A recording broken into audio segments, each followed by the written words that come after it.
रामायण में आपने देखा होगा कि जो माता कैकई थी, उनको जो दशरथ जी थे उन्होंने 2 वचन दे रखे थे, जिसके चलते जो माता कैकई होती है, अब वो क्या करती है कि जो मंथरा होती है उनको इस तरीके से भड़का देती है कि अब वो राजा दशरथ के पास जाती हैं और उनसे 2 वचन ले लेती है, जिसमें से कि वो एक वचन में तो श्री राम जी को वनवास भिजवा देती हैं और दूसरे वचन में जो कि भरत होते हैं उनके लिए वो राज सिंहासन मांग लेती है अयोध्या का, कि अयोध्या का राजा जो है वो भरत बनेगा, राम को वन में भेज दो। तो जो दशरथ जी होते हैं अब वो परेशान तो हो जाते, लेकिन वचनबद्ध थे तो राम जी को वो वनवास भेजने के लिए तैयार हो जाते हैं।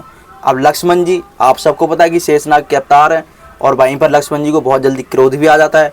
लेकिन जैसे ही लक्ष्मण जी को इस चीज़ का पता चलता है तो वो तिल मिलाए हुए अपने भैया के पास जाते हैं, श्री राम जी के पास। और श्री राम जी जो कि माता सीता और अपनी माता कौशल्या के साथ वहाँ पर खड़े हुए होते हैं। तो जो लक्ष्मण जी होते हैं वो वहाँ पर आते हैं और श्री राम से कहते हैं, भैया जो मैंने सुना वो सही है कि जो कैकई है उसने आपको वनवास भिजवा दिया है, वनवास भेजने का उसने राजा दशरथ से वचन मांग लिया है। तो जो राम जी होते हैं वो कहते हैं कि तुमने माता कैकई को कैकई कैकई के कब से संबोधित करना शुरू कर दिया। तो जो लक्ष्मण जी होते हैं वो कहते हैं कि आप ही बोलो उस कुलघतनी को माता, मैं माता नहीं बोल सकता हूँ। तो जो लक्ष्मण जी होते हैं वो कहते हैं कि भैया आप वन में नहीं जाओगे, आपको अयोध्या का राज सिंहासन संभालना, आप ही यहाँ के राजा बनोगे। लेकिन जो राजा दशरथ थे अब तो वो वचनबद्ध थे, जिसके चक्कर में वो राम जी को वनवास भेजने का निर्णय ले चुके थे। अब वहीं पर जो लक्ष्मण जी होते हैं वो कहते हैं, भैया अन्याय सहना क्षत्रिय धर्म के विरुद्ध है। तो जो राम जी होते हैं वो कहते हैं कि तुम्हें कैसे पता कि मेरे साथ अन्याय हुआ है, मेरे साथ मेरे पिता ने कोई अन्याय नहीं किया। तो जो लक्ष्मण जी होते हैं वो कहते हैं कि भैया आज आप बीच में मत बोलना। और वो कहते हैं कि ये जो मेरा धनुष है ना, ये कोई शोभा की वस्तु नहीं है, आज मैं सबको चुनौती दे दूंगा, अगर आज आपके सिंहासन के मध्य कोई भी आया तो मैं उसे नहीं छोड़ूंगा। वो ये भी कह देते हैं कि अगर मुझे आपके जो भरत है और दशरथ है आपके चलते उनसे युद्ध भी करना पड़ा तो मैं उनसे युद्ध करने के लिए तैयार हूँ, मैं उनको छठी का दूध याद दिला दूंगा भरत को अगर वो मुझसे युद्ध करेगा। तो जो राम जी होते हैं वो उन्हें समझाते हैं, लेकिन जो लक्ष्मण जी है वो कहाँ मानने वाले। वो कहते हैं कि भैया पहली बात तो जो प्रजा है वो इस निर्णय को नहीं मानेगी, वो जो महाराज के वचन है और जो उन्होंने निर्णय लिया उसके विरुद्ध हो जाएगी।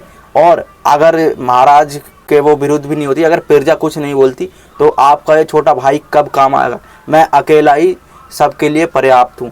और वो ये तक बोल देते ही अगर मुझसे युद्ध हुआ तो जो राजा दशरथ है और जो भरत है उसको मैं आपके आगे हाथ जोड़ने पर मजबूर कर दूंगा और आपको मैं जो अयोध्या का सिंहासन है उस पर बैठे देखना हुआ चाहता हूँ। तो जो राम जी होते हैं वो समझाते हैं कि लक्ष्मण तुम कैसी बातें कर रहे हो, ऐसा कैसे बोल रहे हो तुम, एक पुत्र अपनी पत्नी के साथ जो राजा बना बैठा और उसका पिता और उसका भाई हाथ जोड़े खड़ा हुआ है। तो राम जी उसको समझाते हैं कि देखो ऐसे मत बोलो, और अगर तुम ऐसे ही व्यवहार रखोगे तो तुम मुझे भैया मत कहना और मुझे अपनी शक्ल मत दिखाना। तो जो लक्ष्मण जी आप सबको पता है कि वो शेषनाग के अवतार है और वहीं पर श्री राम जी के साथ वो भी आए हुए थे। तो जो लक्ष्मण जी होते हैं वो कहते हैं कि भैया मैं आपसे दूर कैसे रख सकता हूँ, अगर मैं आपसे दूर हुआ तो मैं आपसे दूर रह कर जीवित ही नहीं रह सकता हूँ।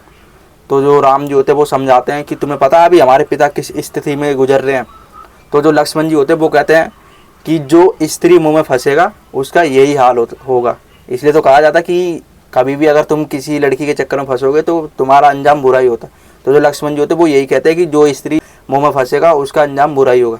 तो जो राम जी होते हैं वो कहते हैं कि तुम्हें कैसे पता कि हमारे पिता स्त्री मुंह फंसे। अब उन्हें ये चीज़ नहीं पता था कि आगे क्या होने वाला था। उन्होंने एक रानी को वचन दिया और लेकिन जो रानी थी उन्होंने वचन के बदले में कुछ और मांग लिया, और जो हमारे पिता है अब जो कि उनका सबसे प्रिय पुत्र, जो कि श्री राम को वो अपना सबसे प्रिय पुत्र मानते थे, उनको वन में भेजने के लिए विवश है। लक्ष्मण तुम्हें हमारे पिता का सम्मान करना चाहिए, वो बहुत ही अच्छे पिता है। लेकिन जो लक्ष्मण जी होते हैं वो कहते हैं कि नहीं भैया आप नहीं समझ रहे हो। तो जो राम जी होते हैं वो कहते हैं कि नहीं देखो लक्ष्मण हमारे पिता बहुत अच्छे हैं, उन्होंने ये देखो तुम कि अपने वचन के चलते वो अपने पुत्र को ही वनवास भेजना चाहते हैं, तो हमारे पिता बहुत अच्छे हैं। और वो ये भी कहते हैं कि जो भी अपने पिता का सम्मान नहीं करता उसकी पूजा तो देवता भी स्वीकार नहीं करते। राम जी लक्ष्मण जी को बहुत समझाते हैं और राम जी ये भी कहते हैं कि पिता चाहे जैसा भी हो, दुराचारी हो या अच्छा हो, कैसा भी हो, जो पुत्र है उसका पुत्र धर्म है कि वो अपने पिता की सहायता करे और पिता की आज्ञा माने। तो जो लक्ष्मण जी होते हैं वो देखो वो बहुत ज़्यादा चिढ़े हुए तो होते हैं, लेकिन जो राम जी होते हैं वो अपने पिता की जब इतनी अच्छी अच्छी बातें कर रहे होते हैं तो जो लक्ष्मण जी होते हैं वो देखो समझ तो जाते हैं कि हाँ भैया तो देखो मानेंगे नहीं, अब भैया तो वन में जाके ही रहेंगे। तो लक्ष्मण जी देखो गुस्सा होने से तो कोई फ़ायदा नहीं है।